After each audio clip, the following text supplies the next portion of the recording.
Assalamualaikum warahmatullahi wabarakatuh. Selamat datang di channel Rudi Tanjung TV. Alhamdulillah hari ini kita kedatangan narasumber, yaitu Ketua Umum LSM Kampa Mas RI. Nah, sekarang kita mau wawancara narasumber kita. Gimana Tum? Sehat Tum? Alhamdulillah. Ya Tum, alhamdulillah. Tum, tadi aku kemari udah bersih-bersih Tum ya. Udah prokes lah gitu. Jadi aku buka aja lentongnya apa ya, Ya, silakan Bapak dibuka aja. Nah, udah bersih-bersih. Udah Heeh. vaksin ada ya.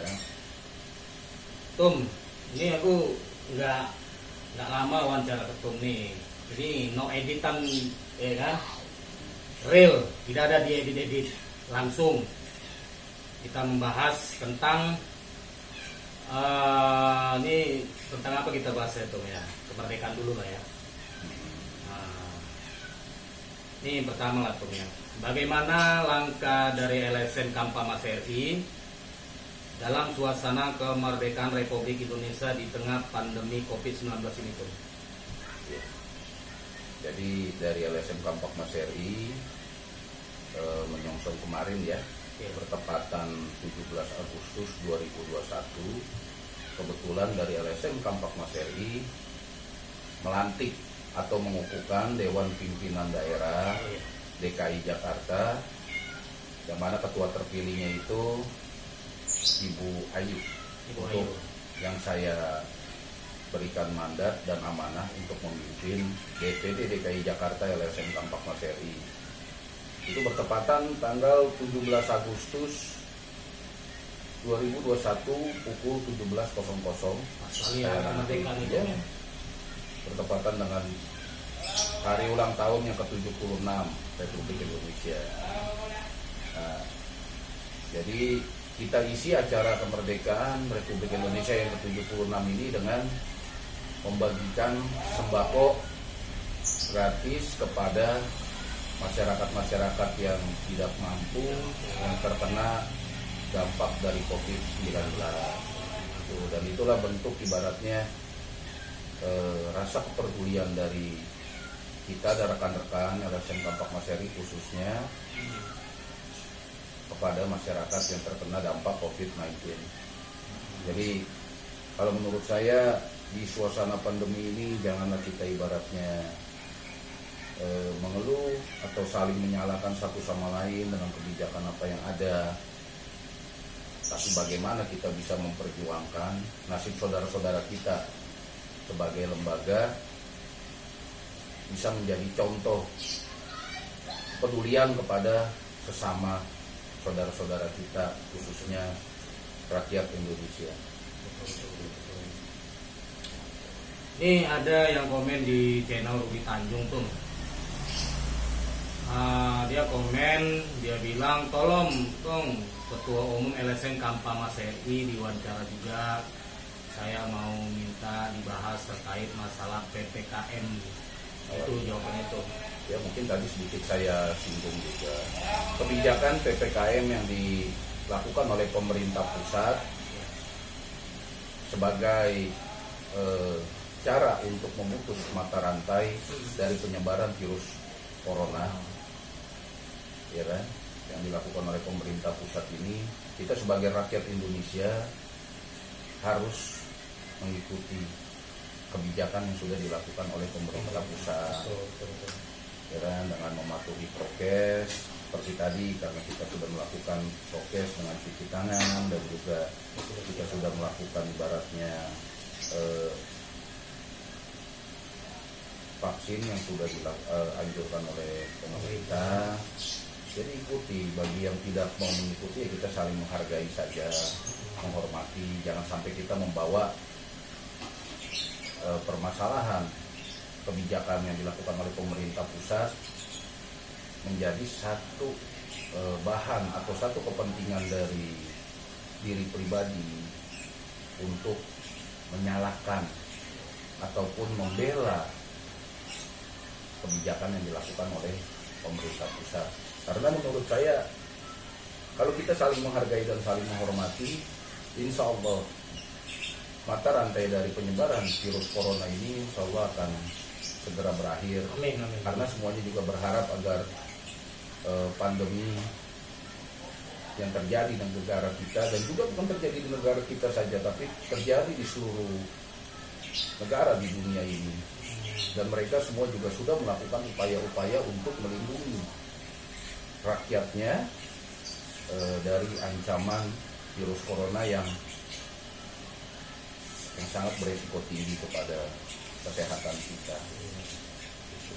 Jadi jangan sampai justru makanya dari LSM Kampak Meseri saya anjurkan jangan sampai dari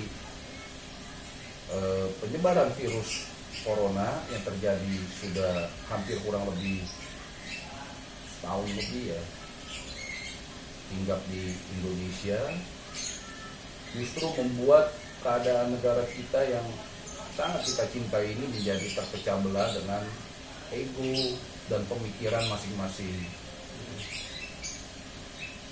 Nah, justru dengan adanya virus ini kita harus mengkaji dan bisa membuat kita semakin kuat persatuan kita sesama rakyat, sesama saudara-saudara kita di NKRI dengan menumbuhkan rasa kepedulian kepada sesama,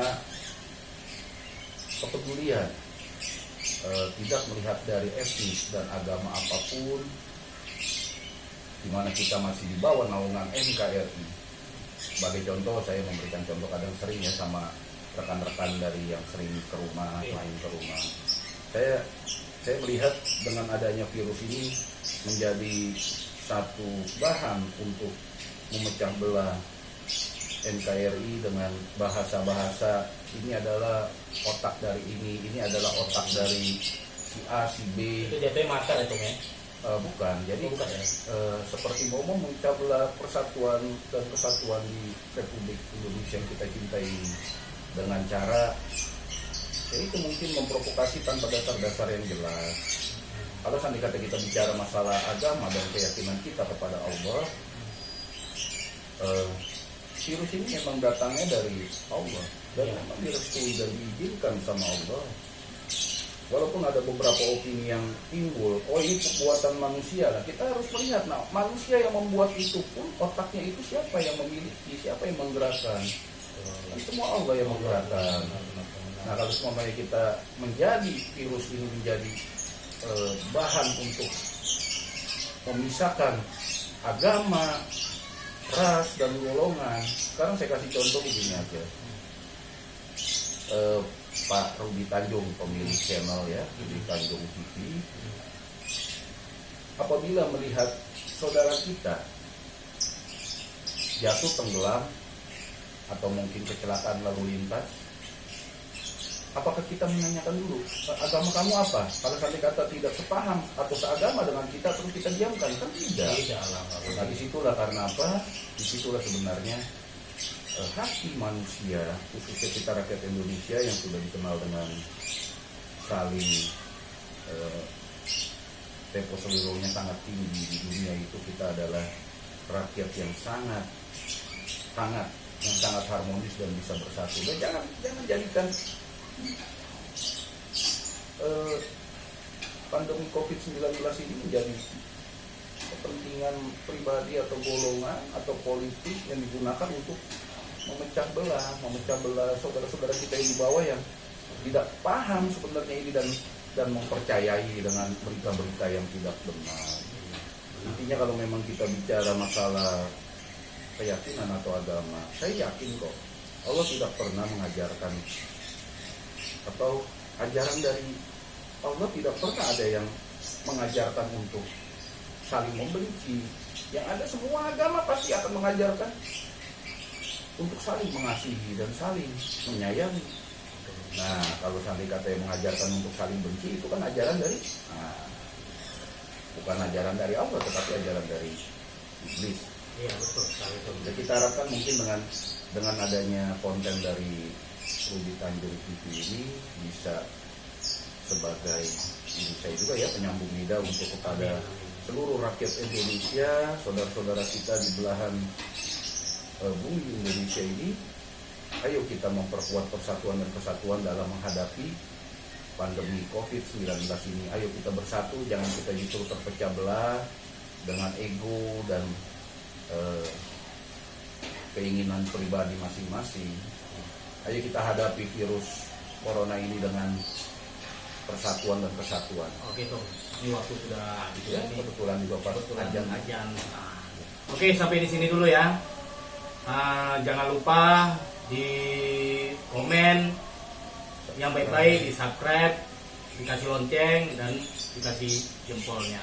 Nonton terus channel Rudi Tanjung TV. Oke, assalamualaikum warahmatullahi wabarakatuh. Tuh, cuma itu.